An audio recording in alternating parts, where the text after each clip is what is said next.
This is Bob Roark with Business Leaders Podcast, and I've got Kim Peterson Stone, our resident LinkedIn expert. And Kim, what are the top 3 things you should do to maximize your LinkedIn profile? Well, let's start at the top and work our way down. If we're talking about just 3 things, I would say, first of all, the header behind your photo is a really valuable piece of real estate. So don't leave it blank, and make sure that you are branding yourself somehow with that space. Some people use a logo, some people use their phone number, some people use their email address, some people use a tagline. You can create whatever you wish based upon what it is that you do, but don't let that space go unused. That's and for number goodness 1. sake, use a nice, good, professionally done headshot, for goodness sakes. Yes, do a nice headshot that is reflective of who you are. Not your dog. Not with your dog, not with your kids, not with you've cut somebody out of the picture. Have it be something that reflects what it is that you do.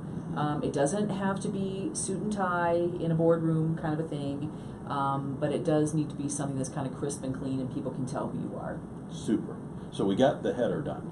Mm-hmm. And so what's the next most important thing?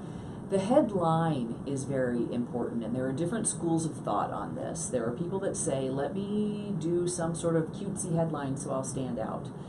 So they call themselves something that isn't really in line with what they're doing. I don't subscribe to that thought process, because I'm a little bit more concerned about if people can find me. And if they're not searching for that cutesy headline, they're not going to find me. And so you really need to think that through. I encourage people to open up like a Google Doc, and I keep a Google Doc of all the headlines that I've used. And I use the date, I document the date, the headline, and then I'm monitoring how many views I'm getting and how often I'm coming up in searches that are relevant to attracting people that I would like to do business with. So you have a way of kind of grading how well a headline is working for you. So use keywords. What is it that you do? What would people be searching for to try to solve the problem that you solve? And use those in your headline. Okay, so we have the headline, Mm-hmm. and then let's see, we had header, headline, Mm-hmm. and then Summary. summary. Make sure that your summary section really is a very condensed version of what you do, as well as how people can get a hold of you quickly. People don't want to go through standardized text with industry jargon. They want to know how you are going to help them. And so explain very, very simply and succinctly what it is that you do and how they can get a hold of you. For some of the guys out there and some of the ladies with their eyes glazing over again, and they go, I am not a wizard on Photoshop. How in the world do I find a way to do my header?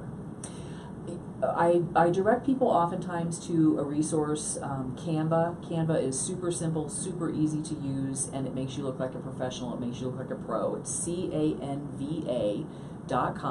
There's a free version. There's also a paid version, but it really can help you. You can upload logos, pictures, all kinds of things, and put it together in a format where it's going to fit nicely. When I see people who have things that they don't fit, they're blurry, whatever, that doesn't reflect Canva well. has it set up where you can say it's my LinkedIn header, and Yep. I believe you can find it where it's already sized properly. Yep, yeah, absolutely. There's templates that you can use, and you just plug and play. So if I can do it, they can do it. Absolutely. Well, Kim, I appreciate you taking the time for the tips, and if they want to reach you, where do they find you? If they would like to reach out directly for LinkedIn training and information like that, they can just reach out to me at kimpetersonstone.com.